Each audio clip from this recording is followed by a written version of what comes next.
дуруд бинандаҳои азиз, ин нашри навбатии токшоу Рости гап аст ва умедвор ҳастам ки шумо нашрҳои дигаримонам тамошо кардем ва барои худатон як чизи албатта гирифтем. Мо ҳамеша дар мавзӯи муҳим суҳбат мекунем ва мавзӯи синамо яке аз мавзӯъҳои бисёр муҳим аст ки чанд вақти охир бозам дар воқеан саргаҳи хабарҳо дар ине ки ҳоли баҳсу баррасиҳои зиёд ва гуфтани андешаҳои зиёди истифодабарандаҳои интернет ва коршиносони соҳа қарор дорад. Ва ин мавзӯъ ҳамеша ҷолиб буд ва ин мавзӯъ ҳамеша муҳим буд ва ин самт воқеан ҳамеша муҳим буд. Ва имрӯз мо онҳоеро даъват кардем ки воқеан барои рушди синамои тоҷик заҳмат мекашанд ва фаъолият мекунанд ва умедвор ҳастам ки ба саволҳое ки ҳам ҳайати эҷодии ин барнома таҳия карданд ва ҳам мо аз номи бинандаҳо аз номи дӯстдорони синамо гирифтем, умедворам меҳмонони азизи ин токшоу албатта ҷавоб хоҳанд гуфт. Ва бозам сабаби интихоби мавзӯъ дар қатори муҳимияти ҳамешагии ин мавзӯъ хуб як ба қавли изҳорот ё як дарди дили коргардон Муҳиддин Музаффар буд баъди филми Дов ки хеле мехост ки ҳудуди 500 000 лоақал ба ин филм фаро гирифта шаванд, биёянд тамошо кунанд ва ҳатто ин дарди дила ба қавле дар саҳифаҳои интернетам навишт ва мардуми зиёде аз миёни коршиносон ва истифодабарандаҳои шабакаҳои иҷтимоӣ назари худро гуфтанд. Хуб ба ҳар сурат дар мавриди толорҳо, дар мавриди синамо, дар мавриди нуқтаи назари тамошобинон фикр мекунам ки шумо ҳам хондем ва имрӯз умедвор ҳастам ки андешаҳои ҷолиб садо медиҳанд ва мо якҷоя сари мавзӯи синамо фикр мекунем ки чӣ бояд кард ки синамои мо рушд кунад ва кадом монеаҳо инҷо ҳастанд. Хуб чаро оли масалан аудитора ё тамошобинони мо ба филмҳои хориҷӣ бештар бартарӣ медиҳанд ва хуб мо чӣ кор бояд кунем, кадом монеаҳоро бояд пушти сар кунем ки то тавонем ки ҳамин гуна ҷоизаҳои беҳтарини соҳаи синамоофарира ба кишварамон биёрем. Хуб аввалтар аз ҳама биёед дар бораи вазъи имрӯзи синамо суҳбат кунем, зеро ки ба ин савол фикр мекунем ки дигар намешавад ин мавзӯъро шурӯъ кард. ҳар кадоми шумо бигин ки имрӯз ба назари шумо вазъи синамо дар кадом сатҳ қарор дорад? Синамои миллии мо. устод биёед аз шумо шурӯъ кунем. хуб салом ҳамкорон, ҳамкасбон, дӯстон. хуб аввал хеле кӯтоҳ синамо чӣ аст? синамо мол аст ки дар корхонае дар як маҳотае ӯ истеҳсол мешавад ва ӯ мол бояд ба бозор бароварда шавад. ин таърифи синамо аст. яъне моли маънавию моддие аст ки хуб як гурӯҳи мутахассисо саркарда аз пешниҳодкунандаи идея ва филмноманавис, баъд коргардон, баъд филмбардор, садобардор, хулоса як гурӯҳи ҳудуди хуб 45-50 нафар ҷамъ мешаванд. як моле бо номи филм ки аз ҳунари синамо аст тавлид мекунанд ва уна бояд ба бозор бароранд.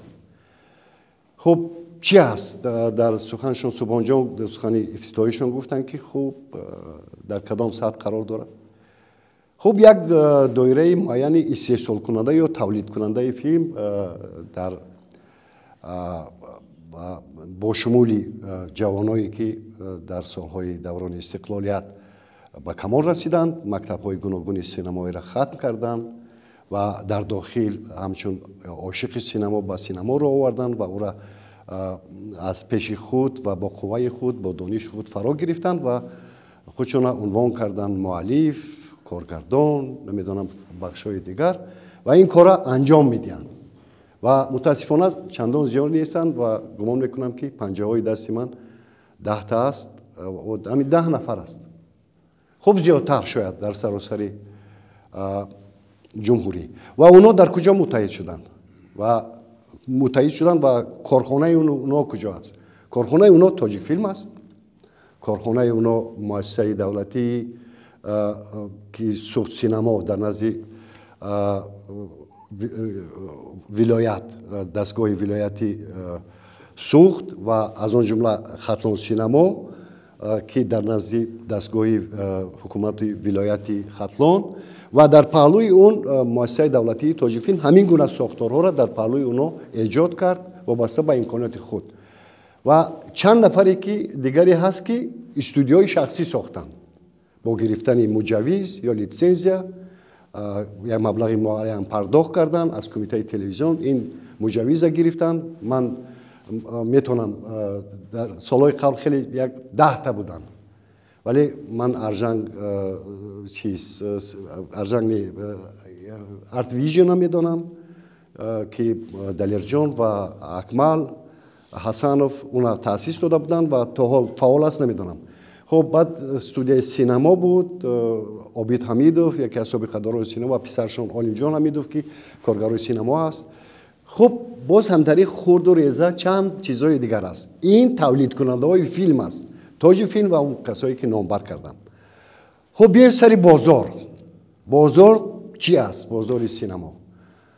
بازار سینمایی امروزه ما عبارت است از چند استودیوی خوب دوبله یا که ترجمه فیلم هم صدا و کم چیزگر و بیشتر فیلم های ترکی را میارن اونا با تاجیکی دوبله میکنن با کمک هنرپیشه های تاجیک ولی اونا میبرن با بازار کالا فروشی با بازار کارتوشکا فروشی با بازار سخاوت کاروان یعنی که بازاری خود سینمایی وجود ندارد حتی برای این استودیوهای دوبله اونا در شکل دیسک و اکنون یک تندنس نو پیدا شده است که از طریق رسانه‌های اینترنتی از طریق یوتیوب و نمیدونم این چیزهای دیگر با گذاشتن رکلام اونا پخش میکنند و یک سرمایه از این فعالیتشون همچون استحصال کننده پیدا میکنند. ساختاری دولتی که در این استحصال کننده تاجیک فیلم است که اصلا با سرمایه دولت چند فیلم مستند و یک یا دو فیلم هنری برای این بازار میسازد و در اختیارش او بازار چی است؟ او بازار چند کینوتئاتری که از دوران شوروی مانده است و مال این ساختاری دولتی است با یک حساب 39 تا کینوتئاتر در سراسر تاجیکستان از 1200 تا باقی مانده است. 31 تا اینا معاون اول رئیسی تاجیک فیلم میگویند که 31 تا مانده است با نام. از این همگی در سراسر تاجیکستان ممکن 3 تاش فعال باشد. یکیش وطن یکیش هم زبونیسو نه دو تا اونی که در داخلی تاجیک فیلم است 3 تا فعال است. پس ببینین استحصال کننده تولید فیلم و بازار فیلم در کدام متناسباً در کدام حالت قرار دارند. این خودش ifade کننده حالت کنونی کینماتوگرافی تاجیک است. وقتی که فیلم ساخته می شود باید برای با بازار برآورده شود با مخاطب با تماشابین ولی شما میگین که خب چند چیزی کینوتئاتر دیگر وجود دارد و در اونجا مثلا در مرکز سودای اشان کینوتئاتر زبونیسو و سیام مال من شنیدم که اونجا $8 است اینجا اشان $4 دارد و کاخ نوروز هم ولی این ساختارهای هستند که هنوز چی میگن بازاری پخش فیلم ها را با وجود نآوردن بخش مهمترین سینما را با وجود نآوردن.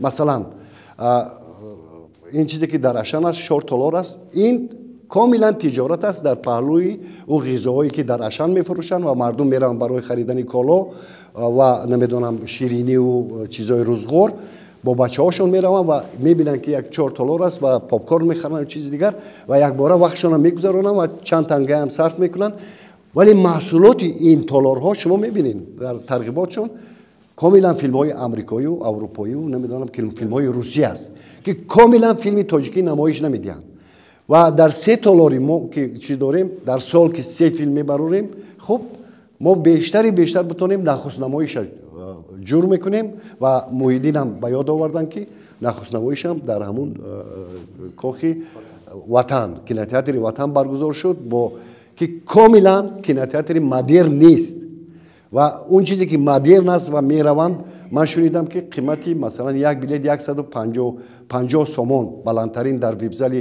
مرکز اشان میروند مردم بگذار پر نباشد 50% اونجا 80 جای نشست است خب 40 نفر میشیند هر روز مثلا فیلم تماشا میکند و تا 150 سومون سومونی پول میتید و فیلم تماشا میکند ولی چرا با 2.5 سومون برای طفلا یا 2 سومونی برای بچه ها و تا 5 سومونی که تاجیک فیلم با این چی میگن از جانب دولت بلیط ها مقرر شده است برای فیلم محیدین نرفتن یا برای فیلم تاجیکی نمیروند. خب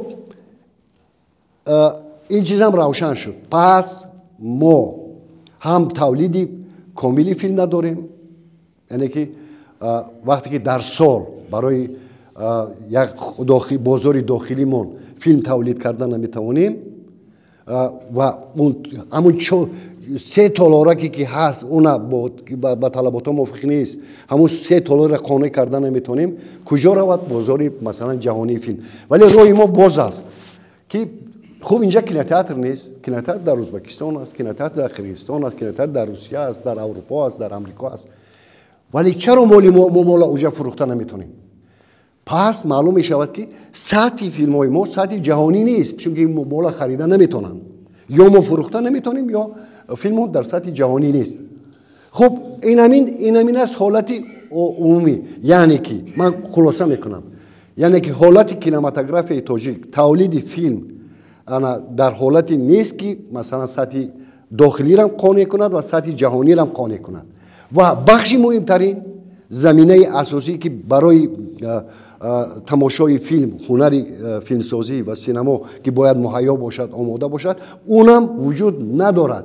یعنی که در تاجیکستان صنعت فیلمسازی عموما وجود ندارد. این چیزی هست، این من خلاصه کرده میگم. بله تلاش‌های ما با ساختن یک دو فیلم که در فستیوال ها، البته این پیام میده از تاجیکستان که این هنر ضرور است، مثلا باید این ساخته شود و بچه‌ها هم عاشق سینما ان، جوانان میخوان فیلم بسازن. ولی در مجموع حالت کنونی سینمای تاجیک اون چیزی که من میدونم و من مشاهده میکنم همین است. شما میتونید راضی نباشید کاملا، ولی وضعیت همین است. خب بیننده عزیز، بخیرم یک شرح بسیار جالب در آغاز این برنامه بود. راستی من انتظار نبودم که این گونه بسیار مفصل یک بار با چند موضوع شما داخل میکنید و بسیار خوب کردین که این موضوع را برداشتید. و یعنی از استاد طالب خیبالزاده میخوام پرسم که به نظر شما با نظر داشتی صحبتی که سفر حقدار داشتن، چی از پرابلم اساسی ما ولی فکر میکردیم که سناریو و سرپرست چیزی بسیار مهم است، اما میبینیم که باز چند پرابلم دیگر هم در این کنار گفتن. به نظر شما کدام اینا مهمترن؟ من مدتی زیاده از 10 سال است در این وظیفه کار کرده شدم. پیش از اون خوب و وضع فکرای اکای سفر من راضی هستم، من چیزی گفته نمیتونم، ولی من گمان میکنم که مشکلات اساسی فیلم آفران ما امروز نرسیدنی سیناریو است. ما چندین بار با دایره‌های ایجادی در تاجیک فیلم ملاقات داشتیم، اکای سفر هم حضور داشتم برای دریافت یک سیناری خوبی که ما توانیم هم کارکرد کنیم و پیشنهاد کنیم برای نواربرداری و کارگردان ها.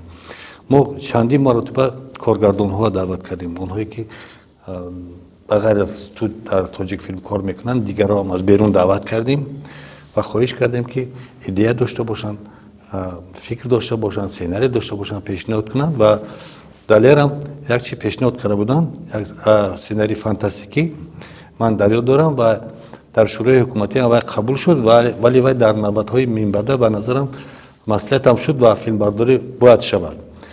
چیز مشکل دیگری که ما گفتیم من این مسئله کینوتئاتر هست. ما مال 3 سال میکنیم با یک کینوتئاتر وطن نمیشه. شما تصور کنید ما در شهرهای خوجند، قرغن‌تپه، باختر، کولوب، خروغ، ما حتی یک کینوتئاتر نداریم. در مرکزهای ماموری ولایت ما یک کینوتئاتر نداریم. استاد یک وقت ما کینوتئاترهایی که خصوصی شده بودن مؤسسه شما بازپس گرفتن و چی انجام میدید؟ ما چیز بازپس نگرفتیم و خصوصی شدن کوشش و بازپس گرفتن نمیتوانید برای که موافق قانون در اساس قانون و خریداری کرده است، ولی اون باید موافق قانون و در اون سمتی که فعالیت پیشتر داشت باید در اون سمت فعالیت میکرد که و یگان طیبه در اون سمت اصلیش فعالیت نمیکند. امروز شاید من نمیدونم شاید بررسی میشد این مسئله، ولی ما امروز از پی برقرار کردن کینوتئاتر هستیم. مثلا در نوبت اول ما همین سال لایحه برای برقرار کردن 5 کینوتئاتر در حدود جمهوری با کمیته سرمایه‌گذاری پیشنهاد کردیم با مبلغ تخمینا 23 میلیون و این لایحه دستگیری یافت و شاید در وقت‌های منبعد شریکان رشد یک مبلغ گذاری میکنند و ما در 5 نقطه جمهوری 5 کینوتئاتر رو برقرار میکنیم اقلاً در نوبت اول. در دیگر موارد مثلا نوز برای تعمیر در نوبت سوده است، از نوسازی و تعمیر کینوتئاتر اغلیونوک در شهر دوشنبه. بعداً از روی نقشه که ما من خبر دارم بعدا تعمیر از دستسازی کینوتئاتر زیبونیسا که در اونجا اتفاق سینماگران فعالیت دارن. این جهت اساسی هست. اگر مثلا پرکت نباشد طوری میگن بگذار از 80 نفر 5 نفر یا 10 نفر یا 20 نفر تماشا کنند، لیکن هر روز اگر باشد. بعد یک مشکلات دیگه داریم. ما اون تماشابینی که از دست دادیم در سالهای گذشته او را برگرداندن دشوار شده است. برگرداندن به کینوتئاتر دشوار شده است. همون لذتی که مثلا امروز ما در کینوتئاتر رشته کینو تماشا میکنیم در اون فضا، این مردم او را درک نکرده ایستادند. اگر او را درک کنم من گمان میکنم که آهسته آهسته ما میتونیم مردم را برگردانیم. سطح و صفت فیلم برداری ما آهسته آهسته شاید جوانای کارآموز هستند، جوانای نو هستند که الکی تجربه آموختن میتونن فیلمای خوب بفرن. فیلمنامه خوب در کار است. خب استاد گفتید که 10 سال در این سمت فعالیت دارین. به نظر شما در طول 10 سالی که شما اونجا هستید و آگاه هستین، بهترین فیلم تاجیک فیلم که با افتخار میتونید بگید که اینا ما تشکیل کردیم سینمای ملی، اینه که کدام است به نظرتون؟ مثلا به نظر من اون فیلمی که من یک 3 روز پیشتر من از ترکمنستان برگشتم، در اونجا روزهای کینوی تاجیکستان هم بود، ما 2 فیلم بردیم. آخرین سعید صیاد و رقص زندگی مؤلفش استاد بودن و در کینوتئاتر اصلا کلانترین شهر اشخاباد و هم نامش اشخاباد در اونجا به نمایش گذاشتیم. و من با خودم یک خلاصه کردم که من ببینم مردم بعد از کینو چی خلاصه میکنن. مردم زیاد بودن، شاید آوردن شاید چی کردن، یک 10 دقیقه برای این زیادتر در اطراف همین فیلمی سعید صیاد و هم رقص زندگی مردم با این خودش صحبت کردن. چندین نفر اومد از من پرسید باید چی شد این چی شد و من از روی همین کنجکاوی من حس کردم که شاید تشنه فیلم‌های تاجیکی بودن و به آنها پسند آمد. فیلم‌های مثلا ناصر سعیدوف بهترین فیلم رو آفرید. چرا نه؟ رومی هم یک چند فیلم‌های خوب گرفت در تاجیک فیلم. و دیگر بچه‌ها من فیلم افتوبوس، فیلم چی بود؟ سرغور.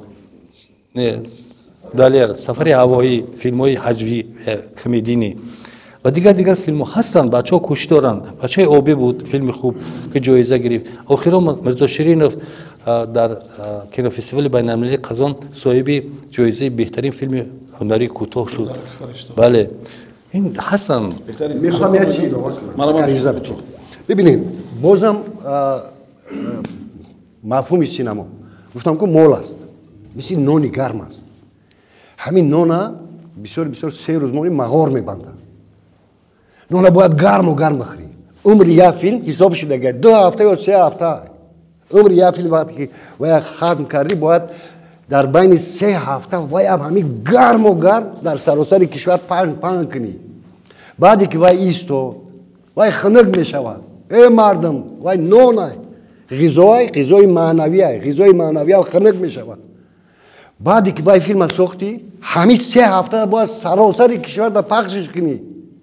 انا بعد 150,000 محیدین گفتگی آدم میدره آخی نمیشه یک کینوتئاتر دا که 300 نفر میمری در خنکی خنک میمری 9 تا خنک میخوره، اما 9 تا خنک میشود در هم کینوتئاتر خنک آخی باچ خیلی بگم آخر این مردم این باید انامو بازار، انامو خانه گرم، انامو دکان، اما دکانی که نان تا میبری میمونی همو وجود داشته باشه. او فقط اوجا نانی تاجیکی باید نفروشی، اوجا بلوچکا فروشی، اوجا خلیب بفروشی، اوجا نمیدونم چیزی فرانسوی بفروشی. یعنی که نانای دیگر که فیلمای دیگری جهانی را آورده در اوجا ماندن در کار. ما 4 فیلم در این همون میبخشی 4 کینوتئاتر برای 1 هفته پر کردن نمیتونیم آخر. ما اگر 10 کینوتئاتر دیگه بسازیم باید ما هر روز فیلم بسازیم. مثلا همین 25 روزه 3 هفته 21 روزه باید بعدی 21 روز دیگر جای اودا پهلوی اودا در کینوتئاتر فیلم فرانسوی باشد، ترکی باشد، خیتایی باشد، نمیدونم دیگر باشد. یعنی که هر روز یا بعد 21 روز یا فیلم ما در سال 2 فیلم میسازیم. او با کجا میرسه؟ اینم با این شکل، با این زبان، با این شیوه با شما گپ زنم. باید این خیلی این با وجود بیارد. بله ما با امید تاجیک فیلم حوزه پتانسیل ما گفتم اجرا فیلمساز اصیل در تاجیکستان 10 نفر های.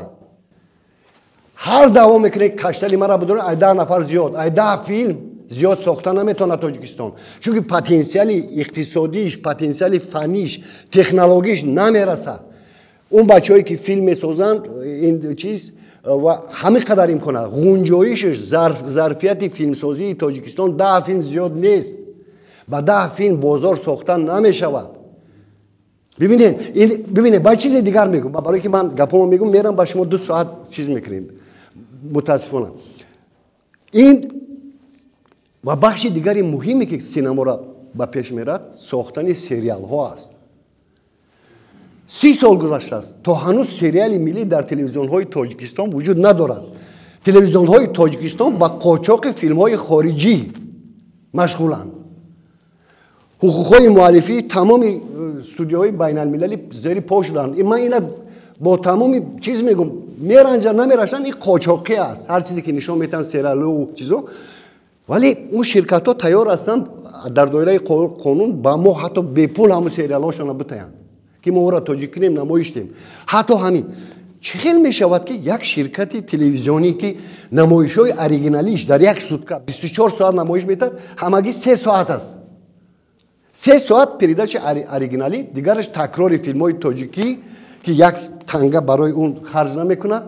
تا دا این شرکت های دولتی هم تلویزیون های دولت باید برای سریال ها و برای ساختن فیلم های ملی پول جدا کنند. اون وقت سینما رشد میکنند. و ببینید وقتی که با واسطه تلویزیون، با واسطه کیناتئاترها، با واسطه با وجود آوردن فیلم های خوبی خارجی آوردن این زمینه با وجود میاد، اون وقت همین 10 نفر در سال 1 سال پس نوبت میوان که فیلم بگیرن. آخرا فیلم گرفتگی چند سال شد؟ فیلم گرفتگی سفر هوایی اینا 7 سال شد. 7 سال شد. در دوره شوروی در کیناستودیو 15 تا رئیسور بود. 1 سال پس نوبتشون میرسید. با چه خیلی میشد؟ چون که فیلم 1 سال میگرفت، 1 سال دیگر دولت او را دستگیری میکرد. در تمام دنیا هم خیلی است. و 1 سال فیلم میکند. این خیلی ممکن است که هر رئیسور 1 سال هر سال 1 هفته پس فیلم بگیرد. این خلطور است. این فیلم نمیشود. این صنعت فیلم سازی یگان گوشه دنیا در شما بریم بکنیم که یک رئیسور هر سال فیلم بگیرد. غیر امکان است. سناریو هم بهانه اصلی نیست. وقتی که زمینه با وجود میاد، سناریو نویس هم با وجود میاد. همه چیز زمینه بازار که طلبات که شد، سناریو نویس هم پیدا می شود. همه ایده هم پیدا می شود. همه چیز می شود. همونا با یک سیستم آوردن در کار. همین سیستم کینماتوگرافی را با هم پیوست کردن در کار. برای چی؟ در سابق شوروی تلویزیون استحصال فیلم های تلویزیونی و فیلم هایی که برای اکران این با هم توأم بودن. اینا با یکدیگر. من همین روز اگر تلویزیونی فرض کردیم شبکه یکم فرمایش کرد با تاجیک فیلم که ما با شما پول میتیم 4 تا در سال برای ما 20 سریاگی فیلم بساز. میسازد تاجیک فیلم آباد میشه، تکنولوژی میاره، سرمایه میاره، اکتورها، تئاتر. ببینین هنرپیشه‌های جهانی ما را از محمدجان قاسموف و دیگرش سر کرده سینما ستاره کرده، نه تئاتر. اونا بعدی که با سینما اومدن با واسطه سینما و تئاتر ما رشد میکند. هنر تئاتر ما وقتی سینمای ما انمی سرمایه گذاری میشد پیش از ما با سینما، اون وقت در همه بخشا تئاتر ما در بخش هنرپیشه فرا گرفته میشن، ستاره با وجود میآید. خب اونا بای میشوند، روزگارشون خوب میشود هنرپیشه های ما را وقتی که ما با سینما سرمایه گذاری میکنیم. تئاتر همیشه یک چیزی شرطی است. من برای شما لکچر را میخونم، حاضر میخیزم میرم، بعد شما کلا و پوست بزنین. واقعیت همی است بچه‌ها، تو دولت انمینا با سینما چی نکند و پیوست نکند تلویزیون را، یا که خودشون بسازن در همکاری نمیشود. داخل اگر که مثلا همین همکاری دولت و سرمایه گذاری دولت به همین بخش با وجود نیاید، هیچ وقت رشد سینما نمیشود. برای همین قانع میمونین 5 سال در یک فیلم میسازین، لیکن پتانسیل انسان، عمر انسان تا 50 بعد آخر سرد میشود. تو مهنت کرده آدمی با استعداد است، حیف میشود. حیف میشین شما، حیف میشین که چون که دیگر اون تجربه ملکه‌ای که تو حاصل میکنی در دوام زندگی عمر میرود. ببینید همین فیلم های اولی ساختگی کیمیاگرف به یاد بیارین، سالهای 70 بهترین فیلماش و بعدتر مثلا سیاوش حتی از نظر پروفسیونالی و تا چه اندازه فرق میکند. برای که انسان گرچه بر کمال میشود ولی پتانسیلش آیسته آیسته گم میکنند. و حاضر ببینین همین بچهای 35-40 ساله حاضر اومدن در کنار ما. اگر همین نسل را استفاده کنه کنار ما استحصالش رشد میکنه. لیکن اما زمینه و بازار را با وجود نیارن هیچی نمیشود. با همین تجربه 30 و چند ساله آخر ما گفتم خلاصه ما همین است. تو دولت تو آنهای بخشی تلویزیون استحصال با وجود آوردن بازار اگر همین را سرجم نکند یگان بلان نمی شود. سیناریست میایی اپراتور میایی ولی بازار نباشد بازار داخلی نباشد. ما با این 4 فیلم با بازار جهانی میدونید در دوام 30 سال کدام فیلم بازار جهانی برآمده؟ قیام روزی ناصر سعیدов که در NHK ژاپنیا خرید در ایران نشان دادن 4 تا دولت بینیلوکس دا اکرانش که از سرمایه گرفت اما قرضش ناصر برد برای این فیلم داد. دویم فیلمی که میداری بازار جهانی برآمده کینوی تاجیک زلکر без отражения همون آینه به جلوی بازم ناصر سعیدов که در خطای اکران شد. دیگر نیست در 30 سال استقلالیت یگان فیلم تاجیک کی میگه که خب فیلم شد رفتیم فستیوال نشوندن جایزه گرفتن خب کلوب پاکاز بود ولی پرکات شدگی نیست همچون مول. تاریخ 30 ساله تاجیکستان همگی 2 فیلم به بازار جهانی برآمده است همونم پرانی. در بازار داخلی یگان تنگه به دست نآوردن این فیلمو و گمان میکنم که یگان فیلم تاجیکی در دوام 30 سال خرج کردگیش برآوردگی نیست. نه فیلمای دلیر نه فیلمای ناصر در بازار داخلی برای که همون بازار وجود ندارد بچه‌ها. گپ درباره این است. با من جواب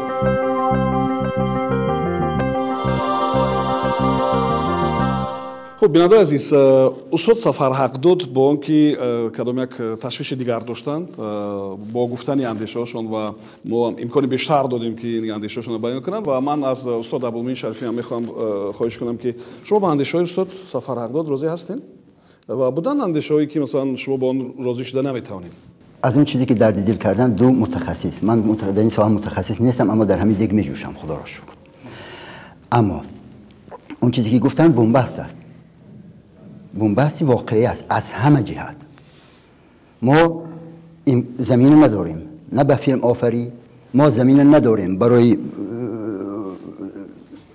کینوتئاترها ساختن ما زمین نداریم برای مبلغ جدا کردن ما زمین نداریم برای سیناری فیلمنامه نوشتن مبلغ نداریم پس چیکار کنیم خود یا بندیم یا که یک مراجعت کنیم به حکومت مثلا به وزارت یک مراجعتی کنیم یک کاری کنیم رشته این گریه های این رشته باید باز کنیم وگرنه من نمیدونم من دانم که فقط در سینما این مسئله این مشکلی هست خب بگم که ها امکاناتی اصلاح هست مگر تئاتر از این مسئله از این مشکل ها آری است مگر ورزشگران امروز از این مشکل ها آریان از روی شنیدم قسمت زیادی ورزشگران با پول خودشون میرن یا به سرپرست ها تا کی سرپرست ما سرپرستی کند تا کی مبلغ گذاری میکند اون در نروژ جشنواره رومی فستیوال هست بعضی نفران بدونن و خدا را شکر یک چند سال ما همکاری داشتیم جشنواره شخصی است خصوصی است اما مبلغی بیشتر 60-70% وزارت فرهنگ نروژ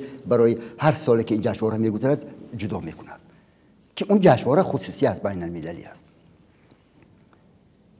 اگر ما حاضر من ببینید ما فیلم های می آفریم اون روز یک من خودم همه خیلی حساب کردم ما با پولی حق کاری یک هنرمندی میانه روسیه غرب نه اروپا نه هندوستان اینجا نه میانه روسیه ما فیلم میسازیم در 20 روزش زیاد نه یک هنرمندی میانه روسیه پول حقی که برای فیلم میگیره روزی کاریش در 20 روزی ما فیلم میآفریم بعضا 2 تا حتی 1 تا نه مگر میشود فیلم خیلی بسیار جالب است استاد که شما همین چیز را حساب کردین یعنی معلومه شد که شما بیرون از تالاری تئاتر از کینو نیز در این باره فکر میکنید همیشه فکر میکنید چگونه نمیشه اگر نه حساب کردیم که چقدر مثلا با معاشی 20 روزه یک هنرمند میانه روسی اینجا فیلم پر است. خوب من با این موضوع البته برمیگردیم و با استاد غیب‌الزاده نیز با بعضی سوالات دیگر هم هست. من میخوام شما با صحبت ما همراه شوید. نظر شما چی است؟ اندیشه شما چی است؟ کدام اندیشه اینجا بخوام جالب بود؟ شما با کدام نظر زید هستین؟ مرحمت. اینجا چند فکر نکته که صدا داد البته بسیار قابل دستگیری است. واقعا سینما را اگر گوییم که افضلترین صنعت است خطا نمیکنیم. اگر که گوییم که صنعت موسیقی، صنعت تئاتر، دیگر صنعت ها اگر شاخه‌های مستقلی صنعت باشند، پس همه اینا در سینما جمع آمدند. در سینما یعنی صنعت موسیقی است، هنر هست، دیگر. و ما پیدایش و گوییم که تشکل سینمای ما به طفیل زمان شوروی است. یعنی در ظرف گوییم که از همون آمدن پاییز از سال 1929 اگر این سال اگر ما حساب کنیم، خب در طول موجودیت گوییم که شوروی، تاجیکستان هم یک دولت مستقل در حیات شوروی، همین سینما رشد کرد در برابر دیگر دولت‌ها. یعنی پیدا شد، یعنی مکتب به وجود آمد و زمینه‌اش به وجود آمدن و مکتب به وجود آمد و آن همون ظرفیت شکل گرفت. حالا که امروز ما میگیم که ما چیکار کنیم تو که از این بنبست برویم، چیزی که استاد گفتن که واقعا چیزی که سفر حقداد گفتن بنبست است. واقعا ما به همین بنبست اومدیم، رسیدیم. عاملی گوییم که به همین بنبست اومده رسیدنی ما، آن همون پتانسیلی که ظرفی گوییم که 50 و چند سال یا حدود 60 سال بود، ما آن همون ظرفیت، آن همون پتانسیل حفظ نکردیم.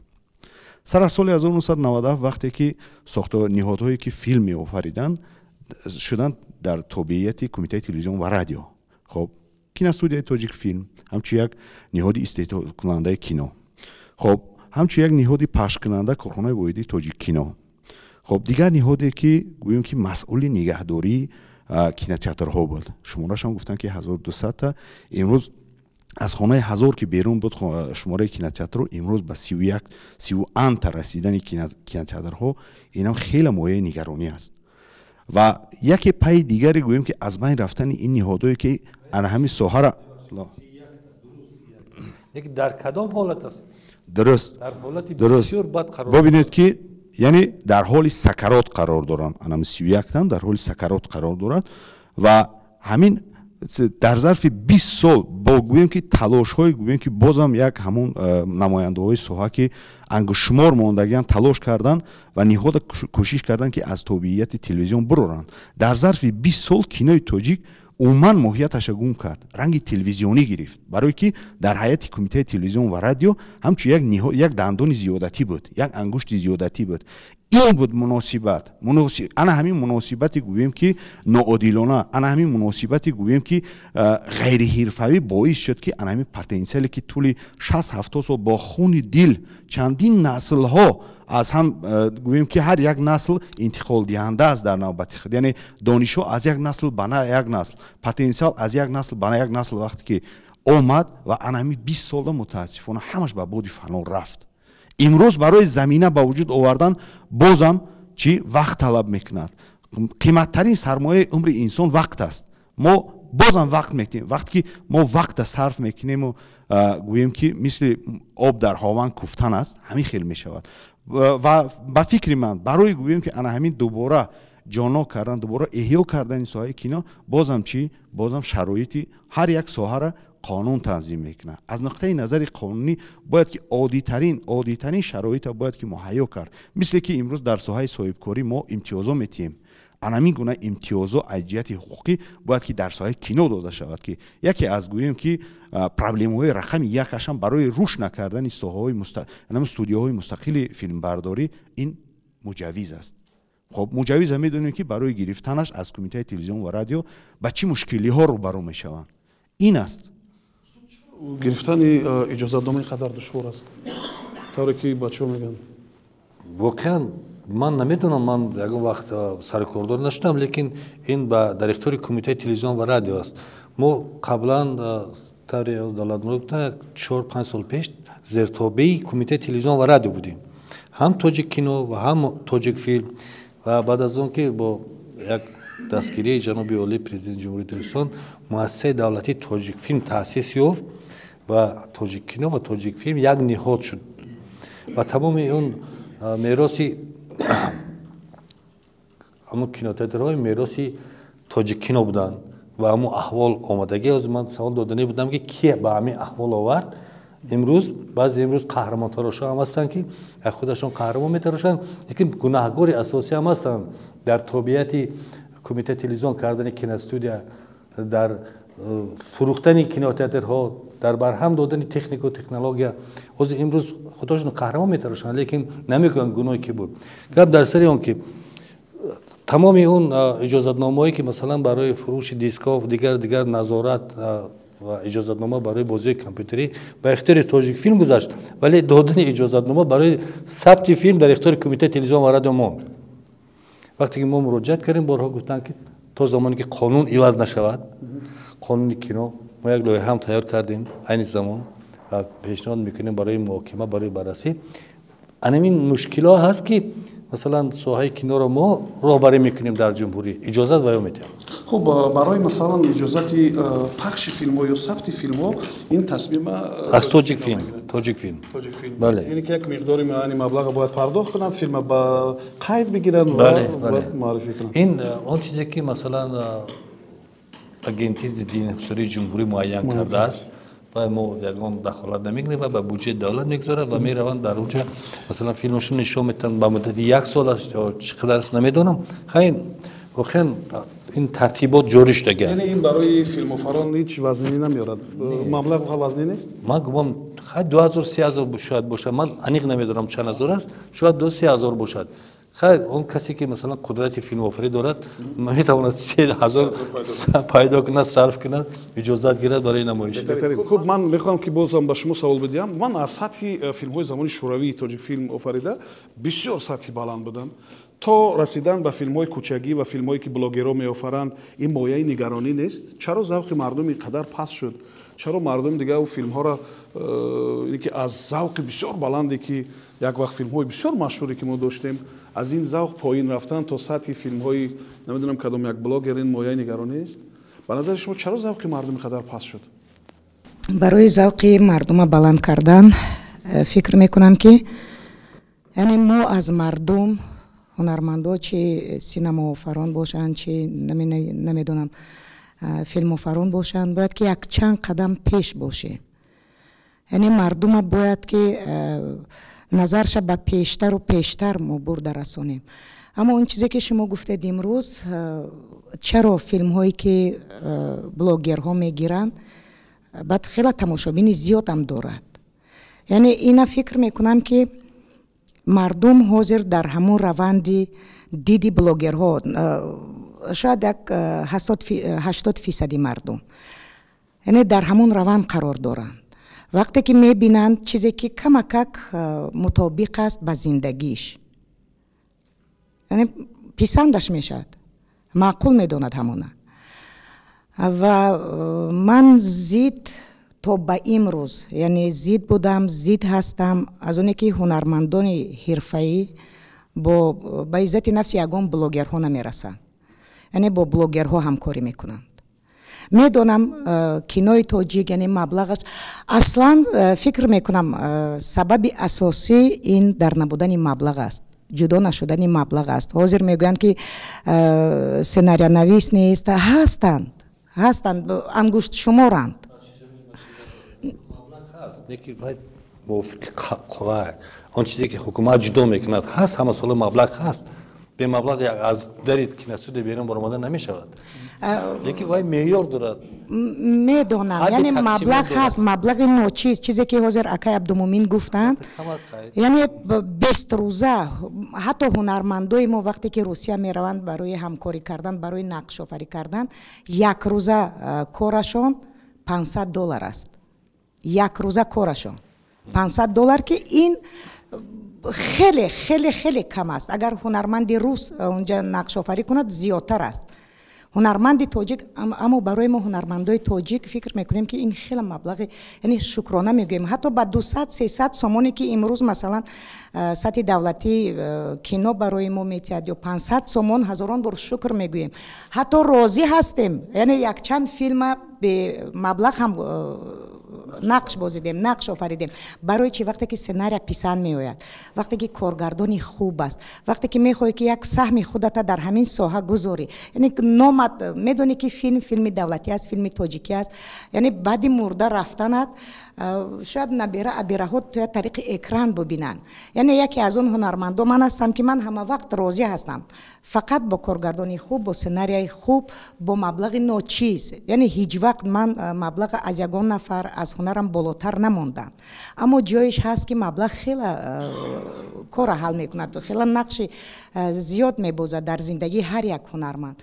و فکر میکنم که یعنی در سطح جهانی نرفتن، چیزی که اکای سفر حقدادوف گفتند، یک طرفه نیست، همه طرفه است. تکنیک و تکنولوژی خوب باید باشد، تجهیزات خوب باشد، سناریو نویسانی خوب باشند. و بعد فکر میکنم که از همه چی میگن مسئله اساسی این مغز است. یعنی مغز نو در کار است. حاضر مغز سر، این فکر و عقیده من است که کرخت شده است، یعنی در یک سطح ایستادگی است.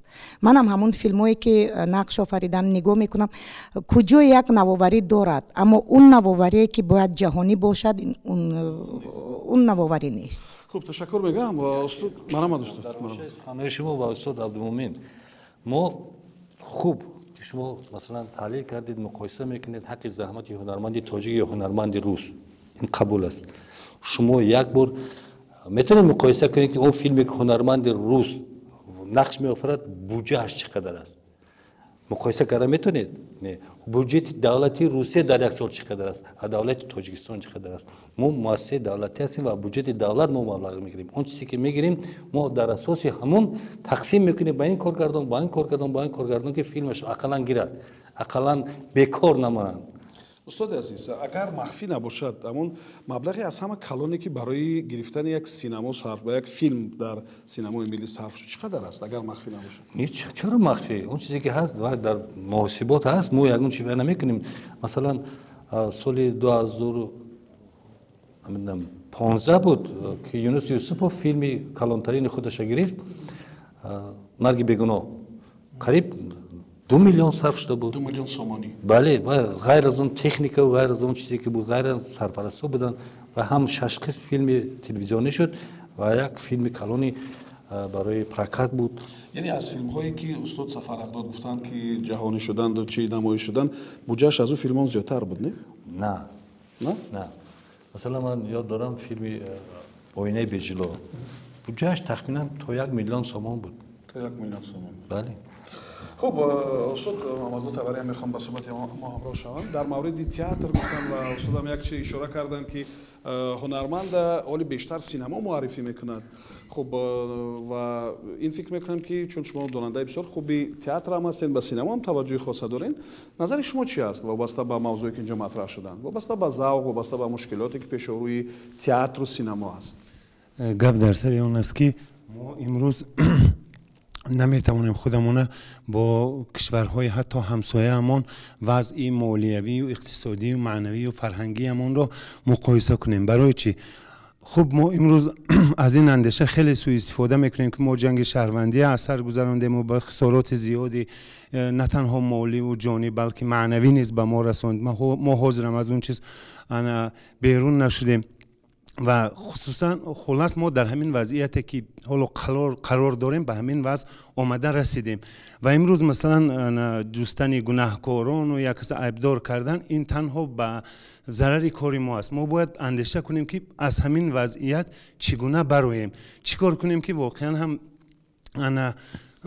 وضع سینمای ملی ما و در مجموع وضع معنویات جامعه ما بالا رود. گپ در سر این است که علم، ژورنالیستیکا اینا با فکت و دلیل با چیزهای دقیق سر و کار دارند. سینما و هنر با ارزش‌های معنوی سر و کار دارند و امروز انمون نشان دهنده هنری وضع هنری هر ملت نشان دهنده وضع مناسبت همون ملت به ارزش‌های معنوی است. امروز ما واقعا هم بین همین دروهای خودمون پول کار کردن و در مجموع من با اندیشه مولانا بانو راضی هستم که 80% مردم ما در فکری همون نان و لباس و خانه و دیگر چیزها هستند.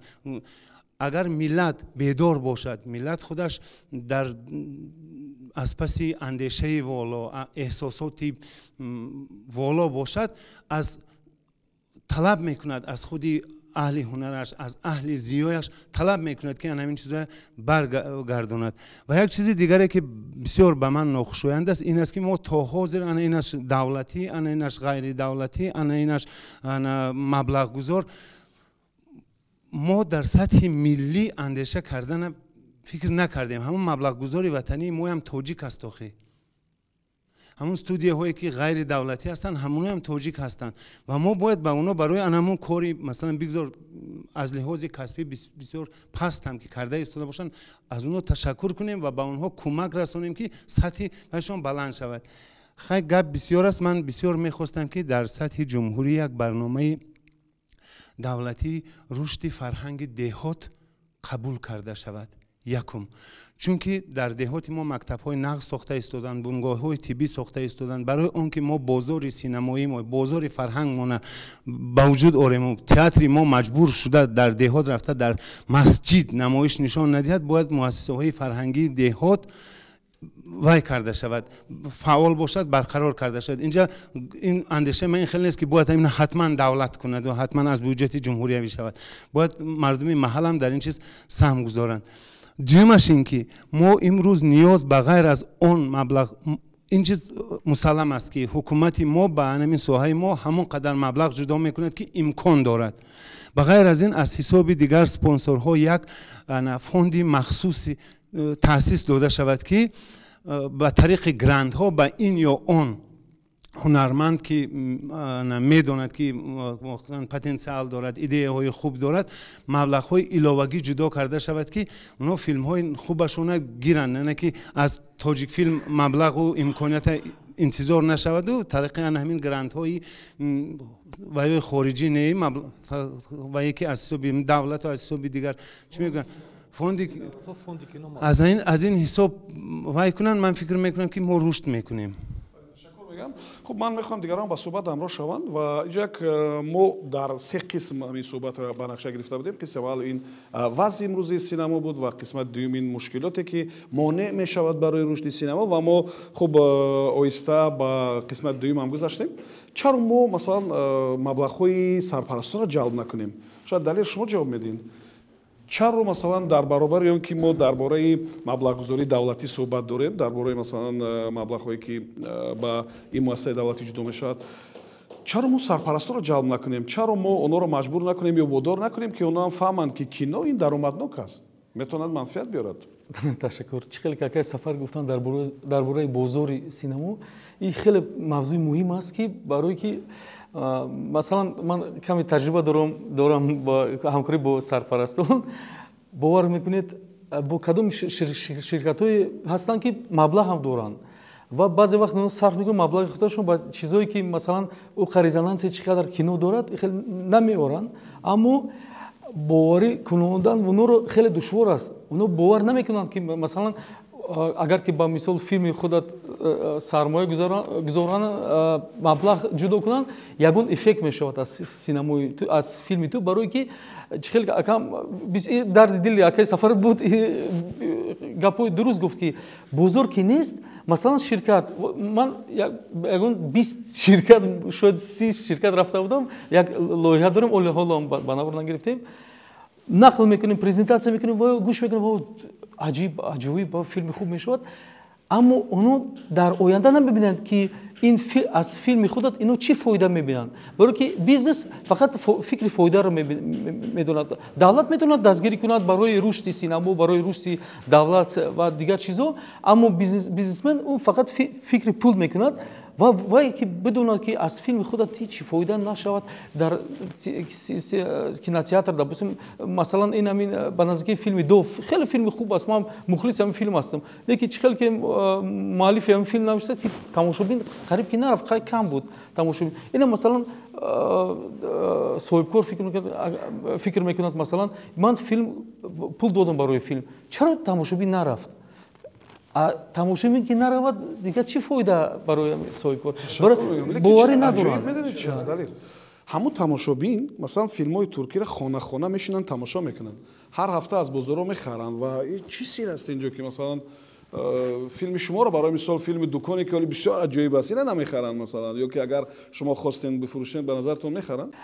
Ака намедонам масалаи филми дукон ин сериал аст ба воситаи интернет тамошобин тамошо мекунад вай шояд исмол ягон 2 миллион шояд бошад.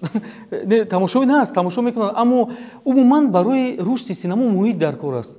Муҳит ки дар ин истеҳсолот ки ҳаст ҳар рӯз бояд ягон бале аз ҳамин муҳит баъд пайдо мешавад натиҷаҳо. охирам устод ғайбуллозода мехоҳам шумо бигӯед ки ҳамон ширкатҳое ки синамохонаҳои шахсӣ доранд инҷо дар борашон гап рафт ки дар марказҳои савдо фаъолият мекунанд, чаро онҳо муроҷиат намекунанд масалан барои гирифтани филмҳои хуби тоҷикӣ ки шумо масалан ман фикр мекунам ки роҳат метавонистед ки баъзе филмҳоро барошон тақдим кунед, не ба хотири он ки як ҷанбаҳои миллӣ доранд ва шояд зарур ҳастанд. ва суоли дигар паҳлӯи дигари ин суол ҳамин аст ки чаро шумо худатон пешниҳод намекунед барои онҳо ки масалан бигиред ин филмҳоро ҳам дар рӯйхати филмҳотон бошад? мо аввалаш ин ки ваё бояд муроҷиат кунанд, яке аз ягон ширкати масалан хусусӣ муроҷиат то имрӯз наомадааст. мо ҳатто филми румӣ таи қариб 20 рӯз дар кинотеатри наврӯзгоҳ кохи наврӯз ба намоиш гузоштем ва он натиҷаи хуб надод. гап дар чист ман намедонам барои чӣ, албатта шояд мумкин бовар надоранд, лекин ман гумон мекунам ки агар ин ширкатҳо баъд инҳо як чизи дигар, як сети махсус аст ки инҳо аз Москва аз дигар ҷои идора мешаванд. Масалан филм аз онҳо мегиранд ва дар ҳамун соати муайян бояд он филм нишон диҳанд ва дар дигар соатҳо нишон дода наметавонанд. ман медонам ки онҳо филмҳоро аз 600 то масалан 6,5 $5 мехаранд ва ман медонам ки онҳо бале мехаранд ва дар як моҳ максимум то шояд бештар аз 2 миллион сомонӣ шояд ки даромад доранд, вале худи таваҷҷӯҳ накардани онҳо ба филмҳои тоҷикӣ миллӣ бисёр шубҳаовар ҳам ҳаст, воқеан нигаронкунанда ҳам аст, дар ҳоле ки ман медонам ки роҳбарони онҳо ҳамагӣ бачаҳои тоҷик ҳастанд. бале мо ҳамин чиз камтар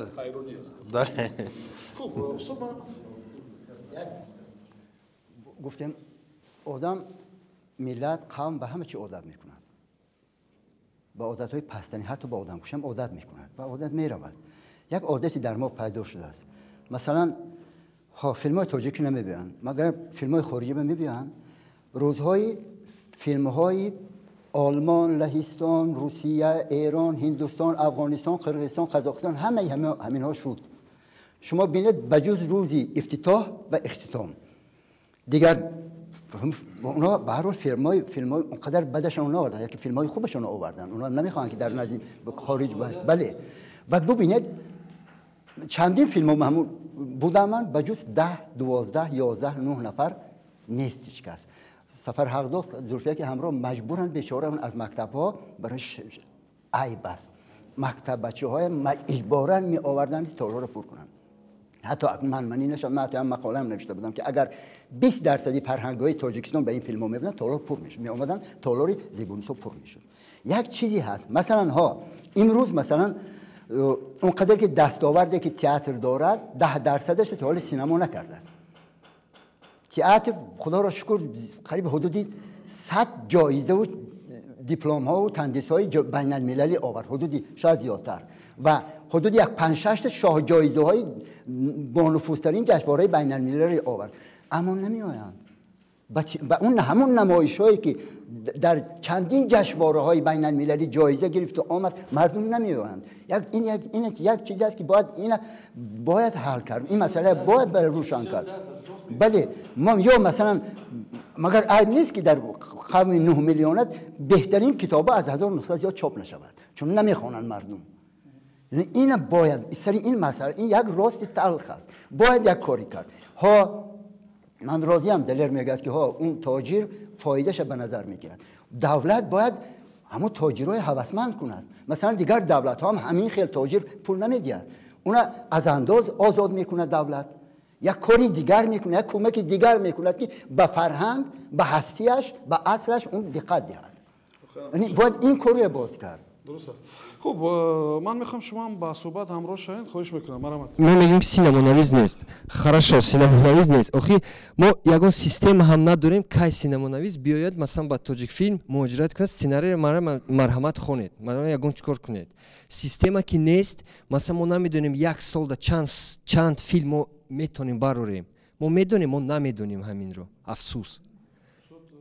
بعد دویمش که نگاه کنید ما میگیم که ما 10-15 فیلم میتونیم گرفته اوکی ما 10 تا رژیسور داریم و ما 10 تا звук رژیسور داریم ما اقلا 5 تا اپراتور داریم ما میبخشید 2-3 نفر فقط پست پروداکشن با کار کردن میتونه تمام دیگه یگان کس نیست از روی چی ما گپ میزنیم که ما 10 تا فیلم میتونیم ساخته بعد دیگر چیز ما گپ میزنیم که کینотеатр مثلا فیلم های تاجیکی را نمیگیرد اوخی میبخشید از 4 تا فیلم ساختگی 2 فیلمش با صفت بلند میبرد 2 فیلم دیگرش میبخشید حتی اونجا با گریزونت هم زوال نشدگی کی میگیرد این فیلم رو بعد ما گپ میزنیم که با مشکل دیگر ما داریم ما فقط مشکلی پیدا میکنیم ما یگان بار با ما همه همکسبان میگم ما یگان بار ما چند بار شتگی بدیم میزی داوری میزی چی بود چند بار رفتیم و گپ زدیم پیشنهاد کردیم چیزی گفتیم میگم سیستمی که نیست یگان چیز نمیشود ما که تاجیک فیلم یگان کسی دیگر نمیدون چند فیلم ما باید شاید براریم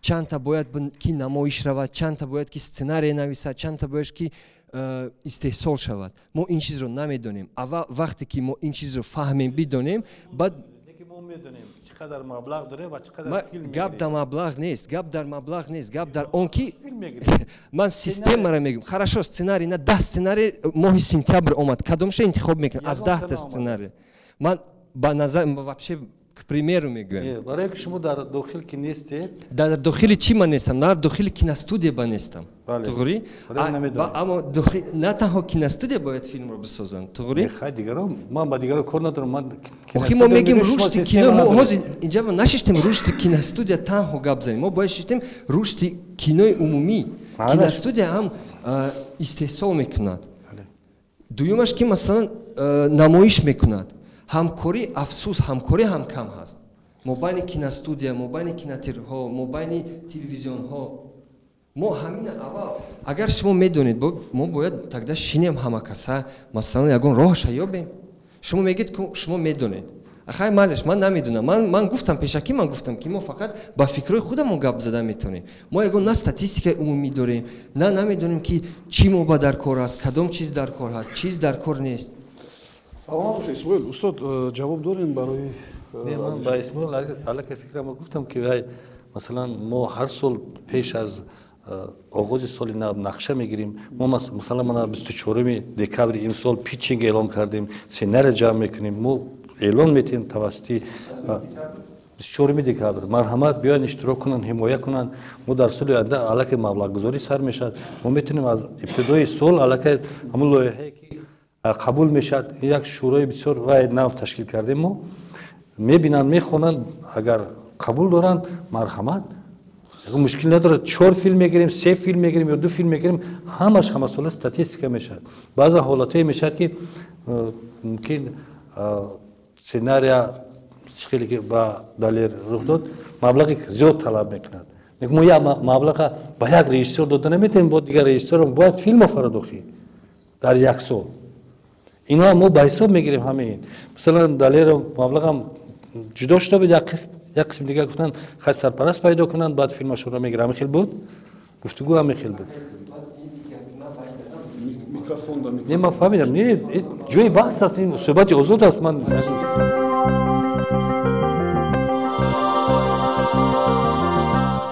خواهش دارم که کینوی تاجیک رشد کند مثلا ما حرکت کردیم که کمی برای رشدیدن برای یک قدم زدن به پیش این خیلی نمیشد که مثلا کیناستودیو یک جا رفت همه دیگه یعنی 2 لاگر هست لاگر کیناستودیو لاگر یگان کس اینا شما میگین 24 دکبر اعلان میشود اینا ما 24 دکبر سر میشود پیچینگ بله یا اعلان میگذرد ما باید سینارو در دست داشته باشیم. این افسوس یک سوال اینجا با کی میدوند که بیستنده نه ما از این روز اعلام میتیم. من این شما پیشکی گفتم. رحمت کلام. پس فکر موضوع بسیار گپ دارم با شما نگفتم. سلام باشه. خب یک چیز مهم دیگر من میخوام که در این باره صحبت کنیم در موضوع مشکلات تکنیکی از استاد زیندی را گوش میکنیم و بعد شما در مورد مشکلات تکنیکی بگین که آیا مشکلات تکنیکی میتواند که مانع رشد سینمای ملی باشد. استاد مرحبا. خب زندی نوریفی هستم، روزنامه‌نگار و مشاور رابطه با جامعه. ما خب میدونیم که خودی فیلمسازی از چند مرحله عبارت است. خب ما اساساً میگوییم که مرحله پرید پروداکشن و پروداکشن، یعنی که استحصال، ولی که یک مرحله دیگر هم هست در فیلمسازی، این مرحله کینو مارکتینگ، یعنی که معرکه تبلیغ و تشویق. به خاطر اون که ما صنعت سینما رو واقعا هم عمومی گردانیم تا اینکه در قلب تماشابین یک تخم مهر و محبت پشت شود، باید یک تدبیرهای گوناگون اندیشیده شود و همین سمت را سوخت سینما یک کوشش کرده ایستاده است که کم کم همین چیز را به جا بیاورد و بغیر از آن که تمغه مالی مثلا شرکت تصدیق کرده شد، اینچنین بر جریان فیلمبرداری یکی از تدبیرهایی که سوخت سینما به جا می‌آورد این تشکیل نمودن کنفرانسی مطبوعات یا اینکه مدیاتور برای ژورنالیستان میباشد.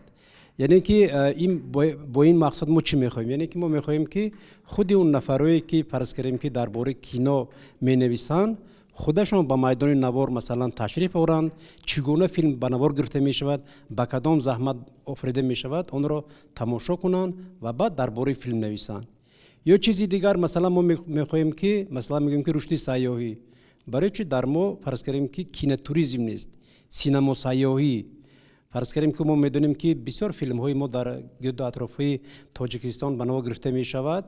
مثلا ما میتوانیم که برای شرکت های سیاحی همین گونه یک نوعی تبلیغ رو مثلا پیشنهاد کنیم که من بعد سینما سیاحی رو به این موقع تشکیل نمایند. یعنی هم کینو رو تماشا کنند و هم با جای ثبت جان. بله در همونجا باشند، مثلا صورت گیرند، فرض کنیم که در شبکه‌های اجتماعی انعکاس کنند. ما با همین رو ما میتوانیم که منطقه هایی که مثلا فیلم ها به نوار گرفته شده است همچون قدمجوی هنرپیشگان فیلم، همچون قدمجوی فرض کنیم که سازندگان فیلم یک موضوع تاریخی باشد. همین خیلی چیزها در ما هست. متاسفانه ما هم چیز درست تبلیغ و تشویق کرده نمیتوانیم. غیر از این در زمان شوروی یک اداره مخصوصی تبلیغ کینو بود، بیرو پروپاگاند کینو میگفتند که آنها به همین کار مشغول میشدند. خب یک کوشش ها فرض کنیم که از جانب تاجیک فیلم کرده شده است برای مجله کینو میبرورند، فرض کنیم که یک فستیوالی سینما جایزه مثلا گذرانیدن، لیکن گمان میکنم که این کم است. ما باید که در همین سمت بسیارتر کار کنیم. فیلم های خیلی خوب داریم، مثلا که فیلم منظر شیرالی نصیب، فیلم درباره زوراوری. برای چه همین فیلم امروز ها فرض کنیم که نمایش داده نمی شود؟ همین شب روزهایی که 16 روزی مبارزه علیه خشونت رفته ایستاده است. حتی همین تشکیلات جمعیتی همین فیلم رو فرض کنیم که نمایش دهند برای دوره معین و با همین رو مثلا که تبلیغ و تشویق کنند. ما یک کوشش کردیم در فیلم هنری دوو برابری فرض کنیم که همین تدبیرهای گوناگونی گذرانیدن، یک کتاب هم نشر کردیم با نام اسرار دو که این درباره همه زحمتی پس پردگی فیلم مثلا نقل کرده می شود. خب استاد محیدین گفت که نیت دارد که 500,000 کس با خرج 20 سامانی فیلم ببینند. ولی از روی حسابتان چقدر مردم تماشا کردن این فیلم ها؟ متاسفانه ما باید اقرار شویم که خیلی به درجه کم تماشابینان تماشا کردن.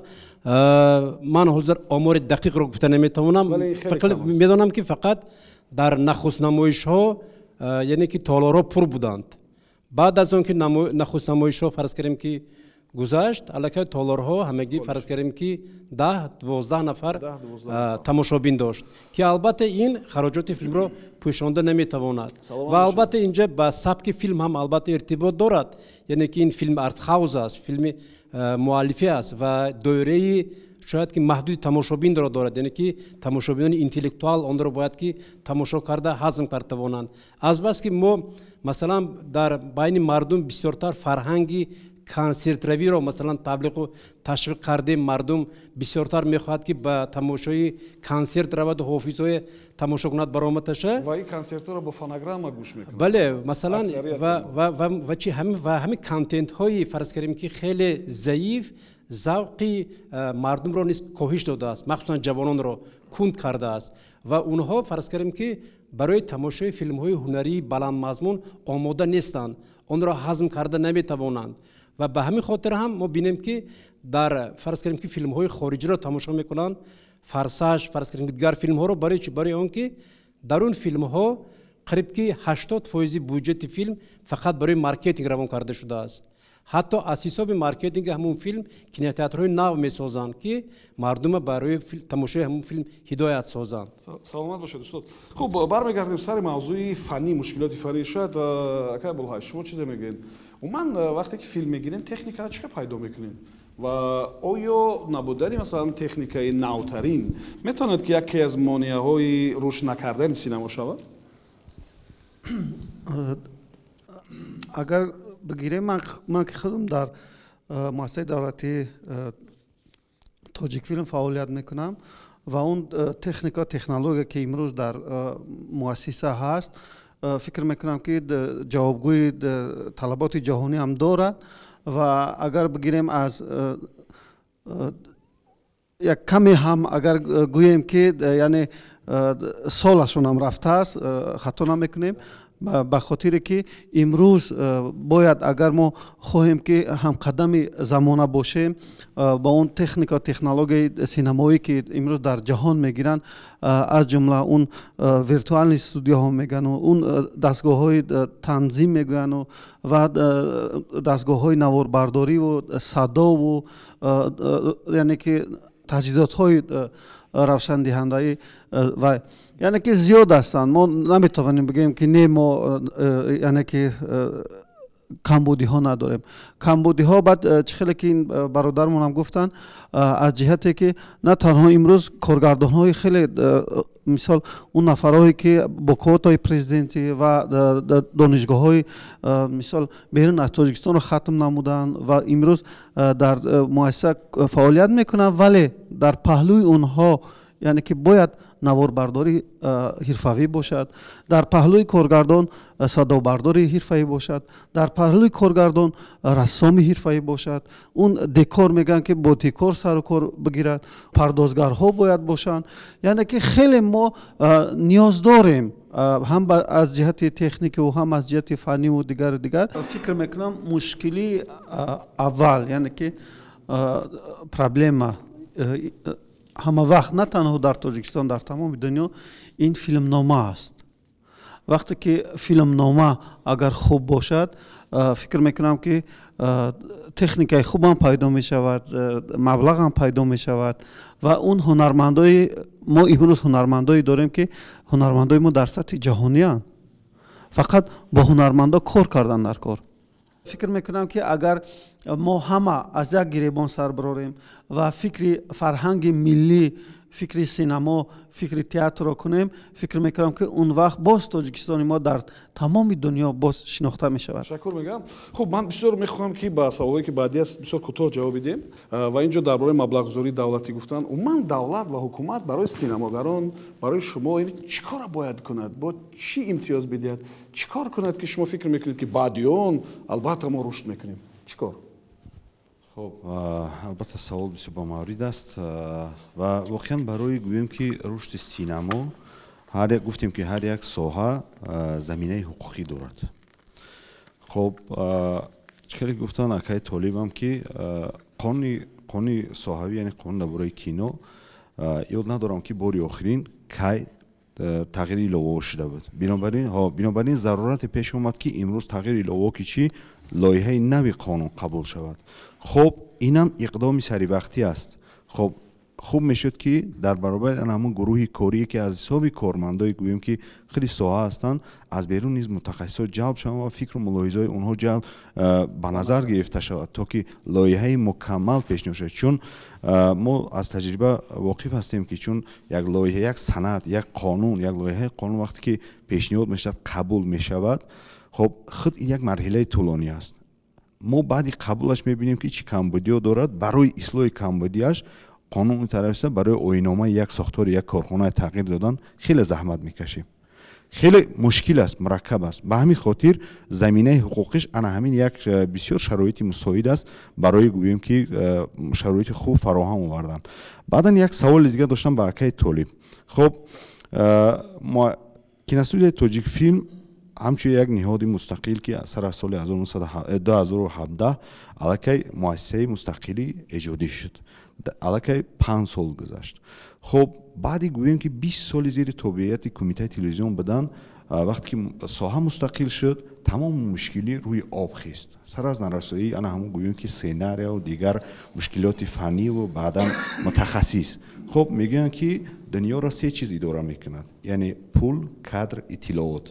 خب ببینید که کادر یکی از زنجیره مهمی گوییم که اداری است. خب در این سمت مؤسسه دولتی تاجیک فیلم برای تیار کردن متخصصا، خب دولت‌های پساشوروی، سر از دولت‌های منطقه، دیگر دولت‌ها مثلا با مانند بلاروسیا، اوکراین، خودی روسیه هم اونا گوییم که دستی کمک هم دراز کردن و آماده بودن که مثلا کوتا جدا کنن و یگون اموری دقیقی هست که تا به امروز در سمت‌های مثلا گوییم که در بخش تنظیم، در بخش گوییم که روشنیدهی، در بخش گوییم که انمون و گوییم که فوکوس، خب نور برداری، رژیسورا در همین سمت چقدر مثلا جوانو سفربر شدن و تا کجا مثلا اونو موفق شدن و اومدن امروز گوییم که از پتانسیل ایجادی، از ظرفیت ایجادی اونو مثلا مؤسسه دولتی تاجیک فیلم تا کجا مثلا استفاده میکنند. من میخواستم همین نفهمم که در یک 5 ساله که گوییم که یک کروگل داتا میشود، در یک 5 ساله به چی موفقیت نویل شد در سمت تیار کردن کادرها. ما یک چند نفر مثلا و مکتوبی ما با درخشندگان استیپندیای بین‌المللی پرزیدنت مراجعت کردند. فقط تنها همین رحیمه که امروز در تاجیک فیلم کار میکند، دیگر یگان نفری اونها نگذاشتند، از امتحان نگذاشتند و امتحان میسپارند. مثلا ما قبول میکنیم، قطعشون صحبت میکنیم، خواهش داره در سایه کینو سال گذشته 12 جای بود، یک نفر حتی نگذاشت. وقتی که میبینم حواس دل میبینم، از تحت دل نمیخی بچهای زخمن نیستم. من رفته چندی بار در دانشکده فرهنگ و صنایع تاجیکستان با دانشجو واخوردم، خودم شخصا دعوت کردم که بیایید. ما رفته با رهبریت استیپندیای بین‌المللی درخشندگان، وزارت رشد سودا و اقتصاد رشد سودا، وزارت معارف خودم صحبت کردم، جای گرفتیم، مکتوب کردیم به حکومت، بچه‌ها آمدن ولی میرن از امتحان تستی نمیگذارن. آخه این چه خیل است؟ این چه خیل است؟ بچه‌ها هستن که خودشون با خواهش خودشون رفته میسپارن، داخل میشن، میخوانن، میبینن منو پیرو با خواهش خودش رفت.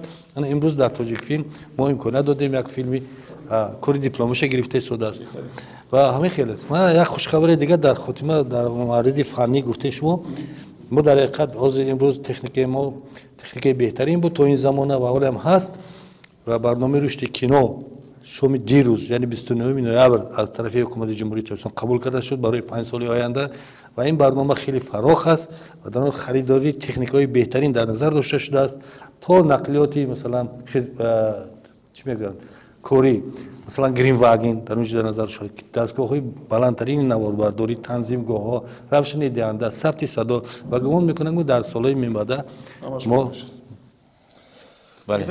من سوال دیگری میخوام، یک دو سوال دیگری عمومی است و امیدوارم شما جواب میدید و بعد جمع بحث میکنیم در مورد یعنی که خود مضمون و مندرجه فیلم ها. بعضی اونایی که مثلا فیلم های زیاد تماشا میکنن میگن اکثریت فیلم های ما این است که اونجا حتما باید علم و گریه و زیقی باشد و تا چه اندازه این شما با این نظر راضی هستید و اشتراک همان یک گروه هنرمندا در فیلم های پیوسته، یعنی نظر شما با این چی است؟ یعنی که مثلا یک گروه هنرمندان هستند که اگر همین رژیسور فیلم بگیرن فقط همون هنرمندا هستند. این هم از نقطه نظری مردم هم یعنی که مردم هم به این چیز توجه کردن تا چه اندازه این میتوند که برای سطح و صفت فیلم ها تاثیر برساند؟ فکر میکنم خودی من اون فکر در مغزم ندارم که در فیلم خودم اون هنرمنده که من عبدالمین شریفی یا که مولانا را از این فیلم به این فیلم، از این فیلم به این فیلم برام نه.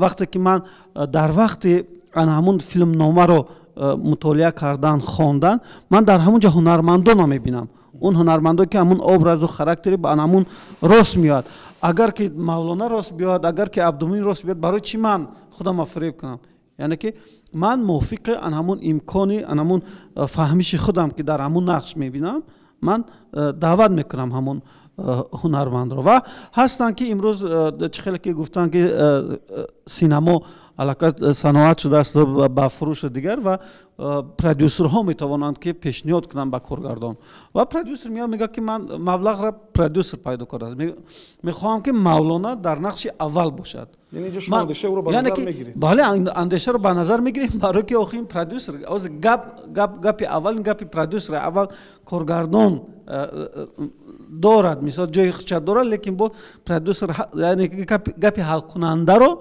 پرودیوسر میگوید با این خاطر وقتی که پرودیوسر پیشنهاد کند که نه باید عبدالمعین شریفی باشد یا که مولانا باشد ما دیگر چیزی گفتن نمیتونیم و مجبور میشویم که از اون ذخیره ذهنی یعنی که فهمیش خودمون استفاده برای ما کار کنیم خب برای محتوای فیلم ها رو باز هم بهتر کردن و ملی کردن بسیار خوب میشد که ما با ریشه های تاریخی خود رو بیاریم ریشه های تاریخی خلق تاجیک ما تا همین روزه به نظر من به سطحی اون که درباره این یا اون صحیفه های تاریخ خلق تاجیک یک فیلم خیلی خوب باشد بنوار نگرفته ایم بعد چیزی دیگر است که درباره انتخاب هنرپیشگان این به واسطه از مهارت و جهانبینی این یا اون کارگردان فیلم عبارت است برای چی برای آن که فرض کنیم که همین هنرپیشه تئاتر اکادمی درامایی به نام لاهوتی صلاح الدین شکرزاده در همه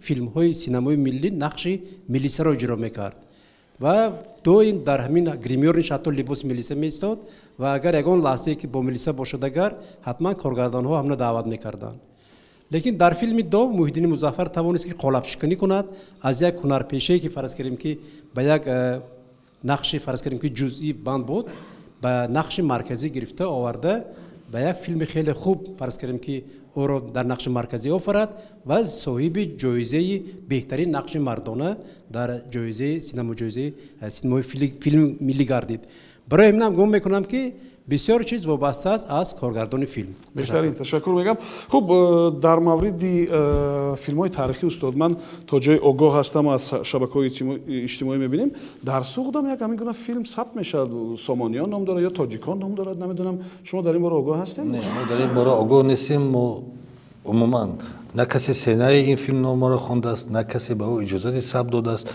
ما از این چیز بی‌خبر هستیم ما فقط از سر یک فیلم تاریخی مشترک جامعه نوای کار کرده ایستادیم که من گمان میکنم خیلی کارو پیشرو است و در وقت‌های نزدیک البته نوربرداری این فیلم در تاجیکستان و ازبکستان آغاز می‌گردد. درود بر شما اردشیر پیوند هستم خبرنگار.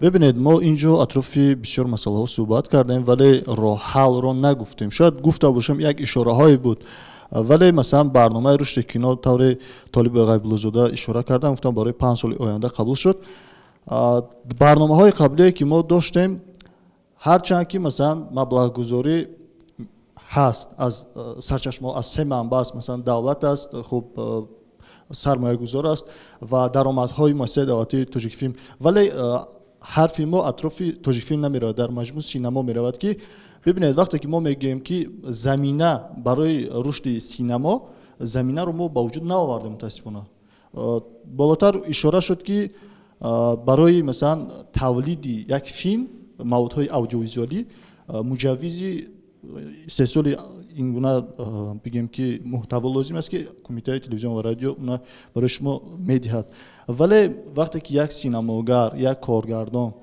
یک پرودیوسر یک فیلم آماده میکند و میخواهد که در کینوتئاتر یا که در سینماخانه های کشور اونا به نمایش گذارد وادار است که برود به تاجیک فیلم و مجوز نمایش اونا در دسترس کند شما ببینید که برای خرج برای مثلا نوربرداری و تهیه یک فیلم تا 100,000 سومان یا بیشتر از اون خرج می شود و هر نفری که میخواهد که از این مثلا صنعت سینما که گفتن صنعت است اگر مثلا میخوان که از سینما که مثلا درآمد به دست بیارن میرود تاجیک فیلم از اونجا مجوز میگیرد ما وقتی که درباره رشد سینما حرف میزنیم زمینه که نباشد اون چگونه ما میتوانیم که مثلا فیلم با فروش براریم کارگردان میاد مبلغ خرج میکند در برابر اون میراد در تاجیک فیلم 3200 تومانی میسپرد برای به نظر شما وزنی است ببینید من حرفم تو آخر بگم 3200 تومانی میسپرد فیلمش رو با قید میگیرد در رجیستری دولتی خب بغیر از اون 1564 تومانی اگر خطا نکنم مجوز برای نمایش فیلم در کینوتئاترها و دیگر مؤسسه‌های خوب فرهنگی باید دریافت کند یعنی ببینید که خرج بالای خرج است وقتی که سینماگر جوان میآید این گونه باریره ها را میبیند او دیگر کجا مثلا دیگر دلش گرم میشود یک بار مثلا دلش سرد میشود و مسئله دیگر این است که فرار مغزها در کشور از حساب مثلا استیپند درخشندگان چند سال پیش مثلا کارگردان های خوبی ما عزیز ستوری خب بهروز دولتبیکوف رومیش عظیموف رفتن تحصیل کردن آمدن مؤسسه دولتی تاجیک فیلم از این کادرها تا جای استفاده کرد از ظرفیت‌های اونها استفاده کرد ولی اینها امروز آنها کجا هستند آیا برای مثلا در تاجیکستان هستند ولی نیرویشون رو برای سینما اگر یک یا دو نفرش اگر صرف کرده باشد دیگرش برای مثلا تهیه کردن رکلام و ویدیوهایی که اونا برای پیشبرد زندگیش مثلا کمک میکنند نیروش برای اون استفاده میکنند و این هم جای اندیشه دارد که ما نیروهای جوان رو چرا استفاده نمیکنیم خوب دادر عزیز بسیار خوب مشاهده کرده یک چیز گپ مدام که برآمد راستش میگه من هر چند سراسیمه بودم به خاطر گپ خود نمیروم ترتیب دارد یکماش به قیدگیری فیلم ها اینا ما معین نکردیم اینا نیازهای دولتی هستن که معین کردن دویمش در مورد عزیز ستوری و کارمندی ما بود در ما کار میکرد من با فیلم پیشنهاد کردم قبول کرد فیلمی راغون در دوره راهبری ناصر رحمان گفتیم من مزدی تو یک فیلم مستند که باید دفتر ثبت میکرد مثلا 3000 گفتیم کم است ما رو گرفتیم 6000 با اون مزد پیشنهاد کردیم ولی فیلم نگرفت ماند رفت خب رومیش عظیم گفت فیلمی کاری دیپلمش ما گرفتیم فیلمی وای بود نه فیلم وزد سوشی فیلم کاری دیپلمش ما کمک کردیم تکنیک دادیم پول دادیم ما گرفتیم خوبی همدونه ما گرفتیم فیلم آخری ناشه مضافات خیال پرستانی مضافات در دو قسم ما پول داده گرفتیم وقتی که میگیم تو بیا با زبان تاجیکی فیلم کن میگم من با زبان تاجیکی فیلم نمیکردم خب ما قانونی زبان دولتی داریم ما مؤسسه دولتی داریم خیلی گفتیم اگر نگیری اختیارات خب ما چه کنیم چه کنیم در مورد خدا یعنی ببینید وقتی که زمینه میگیم برای رشد سینما باید امتیاز داده شود امتیاز همین میشود که اون مجوزا رو ما بیکار میکنیم تا یک دوره معین تو 5 سال آینده تو 5 سال آینده وقتی که کینوتئاترها ساخته شد 5 کینوتئاتر گفته در منطقه مثلا ساخته شد کادرهای جوان مثلا در خارج کشور تحصیل کرده آمدند خب بگیم که پرودیوسر دیگر چیزو آیسته آیسته میآیند جلب میشوند و دلگر کشیدن بچه‌ها انا وقت میتونه پولاکی کنه انا وقت میتونه که بعد مجوز دیگر چیز اینا مورد نمیکنیم ما با تو فهمونده سودا درست است ولی ترتیبش نهاد وکالت هست که با حکومت بتونه پیشنهاد کنه و شورای سینماگری ملی که در نزد حکومت جمهوری تاجیکستان است اونجا این مسائل رو بررسی کردن ممکن است چرا نه یک چیز دیگه هیچ وقت خاطر نبرد که ما مؤسسه دولتی هستیم در اساس آیین‌نامه و قانون‌های عمل کننده جمهوری تاجیکستان فعالیت میکنیم این مهم است خب саломат бошед умедворам ки ҷолиб буд ва ин токшоу ном дорад рости гап ва имрӯз мо дар мавзӯи синамои миллӣ суҳбат кардем табиист ки эҳсос мекунам аз шеърҳои шумо ки шумо аз یعنی که بعضی اندیشه‌های دیگر ولی نگفتین و فکر میکنین همگی با این نظر هستیم که فرصت هم محدود است و ما در یک برنامه نمیتونیم همه این چیز را بیان کنیم ولی به هر صورت ما اندیشه ها را پراکنده هم که باشد اندیشه های مهم اینجا گفتیم یعنی سبب های رشد نکردن یا مانع هایی که مانع رشد میشوند یا پیش راه رشد میگیرند در مورد بعضی امکانیت هایی که ما داریم در مورد بعضی پیشنهاد های هم که صدا دادن اینجا اشاره ها شدند و امیدوار هستم که ҳама ин дар қисман дар шояд барномаи наве ки қабул шуда чанд рӯз пештар албатта инъикоси худро ёфтанд ва фикр мекунем ки мо рӯзҳои хуби синамои тоҷикро дар пеш дорем ва албатта онро бояд интизор шуд. Ва аз ҳама муҳим ҳамин аст ки мо барои рушди синамои миллӣ хаста нашуда ва новобаста ба мушкилоте ки ҳастанд кор кунем ва фаъолият кунем ва моро рӯзҳои бозам хубтар ва ҳамон сатҳе ки чанд сол пештар буд, масалан дар беҳтарин филмҳои таърихие ки мо доштем ва шояд болотар аз он моро синамои моро албатта интизор ҳаст. То суҳбатҳои дигар комёбу муваффақ бошед.